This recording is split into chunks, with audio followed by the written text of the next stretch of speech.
Ketika Sayyidina Hasan dan Sayyidina Husain masih kecil, Rasulullah mencium Sayyidina Hasan di mulut dan mencium Sayyidina Husain di leher. Sayyidina Husain pergi ke ibunya Sayyidah Fatimah, "Wahai ibu, kenapa kakek mencium aku di leher sedangkan Hasan dicium di mulut?" Pergi Sayyidah Fatimah mengunjungi ayahnya, "Wahai ayah, Husain tadi berkata, kenapa Kak Hasan kau cium di mulut sedangkan Husain kau cium di leher?" Rasulullah menangis. Kata Rasulullah, "Hasan aku cium di mulut karena nanti usus-ususnya akan keluar, dia akan terbunuh dari mulutnya, yakni diracun. Husain aku cium lehernya, kenapa? Karena Husain akan terbunuh, lehernya akan terpisah dari jasadnya." Kakek kami Sayyidina Hasan, beliau diracun sampai meninggal dunia. Sayyidina Husain, datuk kami, kakek kami, beliau wafat terbunuh, kepalanya terpisah dari jasadnya, kepalanya dipertontonkan. Anak beliau, anak-anak perempuannya dirantai, digiring, ditawan, dipertontonkan bagaikan binatang. Anaknya beliau, Sayyidina Ali Zainal Abidin As-Sajjad, datuk kami, dipenjara. Kenapa? Beliau dipenjara, disiksa, dihina, dipotong, diracun, dibunuh. Datuk kami, kakek-kakek kami, mereka yang berada di barisan paling depan untuk menyampaikan kebenaran, melawan para penguasa dan para pemerintah yang zalim, saudara-saudara.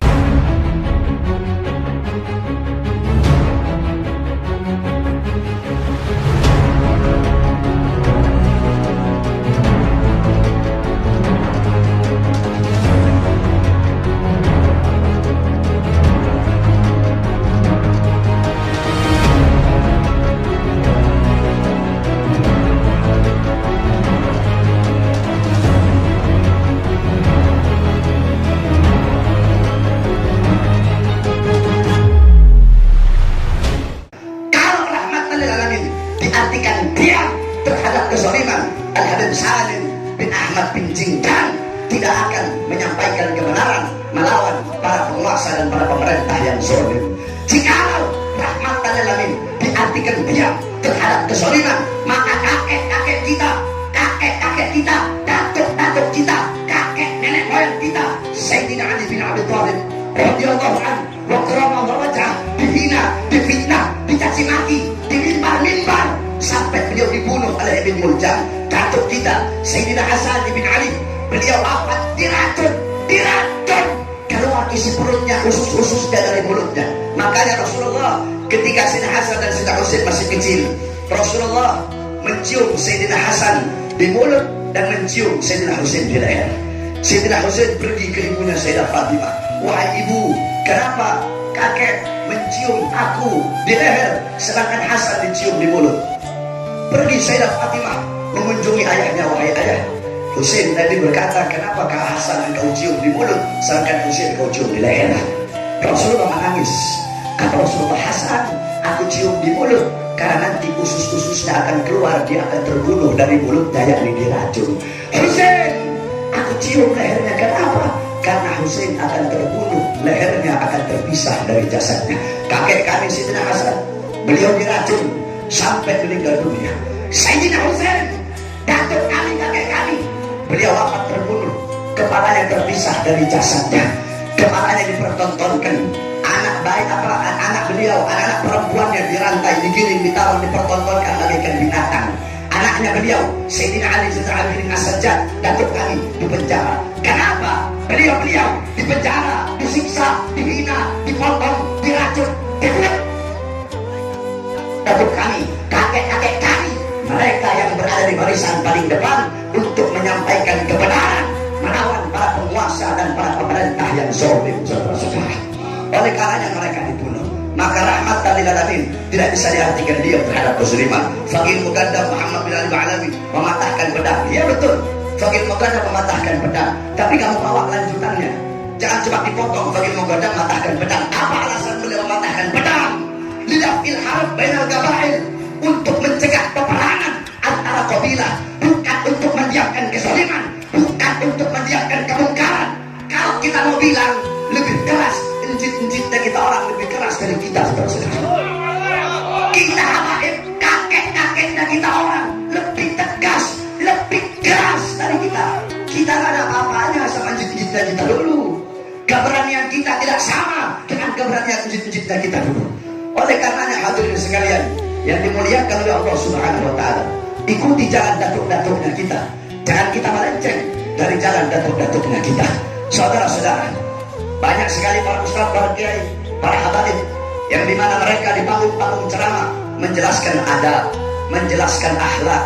Jangan cuma menjelaskan akhlak Nabi, adab Nabi, tapi jelaskan juga bagaimana perjuangan Nabi, bagaimana keberanian Nabi, amar ma'ruf Nabi, nahi mungkar Nabi. Sebaliknya, habaib kiai ustaz yang tegas, jangan cuma Nabi perang, Nabi amar ma'ruf, Nabi nahi mungkar, jangan.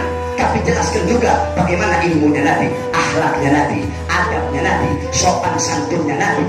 Bagaimana Nabi bilang, man ada dimian faqad adani. Jadi jangan yang lembut, tidak boleh menghilangkan ketegasan Nabi. Yang tegas tidak boleh menghilangkan kelembutan baginda Nabi Muhammad Sallallahu Alaihi Wasallam. Ini adalah jalan yang diajarkan oleh datuk-datuk kita, yang dimana kita tidak boleh menyimpang dari jalan datuk-datuk kita. Alawi, alladzi lam yasluq tariqa abaihi ma huwa alawi. Sayyid, Habib, Syarif yang melenceng dari jalan datuk-datuknya, melenceng dari jalan leluhurnya, dia bukan Sayyid, dia bukan Habib, dia bukan Syarif. Saudara-saudara sekalian, kita orang banyak di kita, Habib-Habib sekarang, anak cucunya wali, jadi minal awliya, jadi minal salihin. Iya, jadak minal salihin. Ente siapa? Jadak minal salihin. Ajdadukum minal salihin. Wa antum minal fasikin, wal fajirin, wal munafikin, wal mudabdabin, wal katibin. Ajdaduna minal salihin, wa nahnu minal fasikin, minal mudnibin, minal mujrimin. Ajdaduna minal ulama. Ajdaduna minal ulama, wa nahnu minal juhala, wa natafakhir bi ajdadina. Jadi kita ulama, kita bodoh, terus kita mau membanggakan kita punya anjing-anjing. Saudara-saudara sekalian yang dimuliakan oleh Allah Subhanahu wa taala. Oleh karena jangan melenceng dari jalan para salafun saleh, jalan para ulama, jalan para habaib, jalan para salafun saleh, yang sebagaimana jalan tersebut telah dibawa dari generasi ke generasi ke generasi, yang biasa kita sebut dengan thariqah Ba'alawi, madhab Syafi'i, akidah Asy'ari, zahir Ghazali, batin Syadili. Ini adalah jalan kami, ini adalah thariqah kami.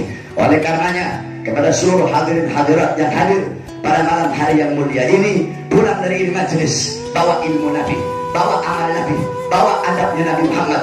Bagaimana adabnya Nabi? Kata Imam Ali bin Abi Thalib, ta'addabtu bi'adabin Nabi, ta'addabtu bi'adabin Nabi, bukan ta'allamtu bi'ilmin Nabi, bukan, ta'addabtu bi'adabin Nabi. Yani bil haqiqah al-adab fawqa al-ilm, al-adab qabla al-ilm.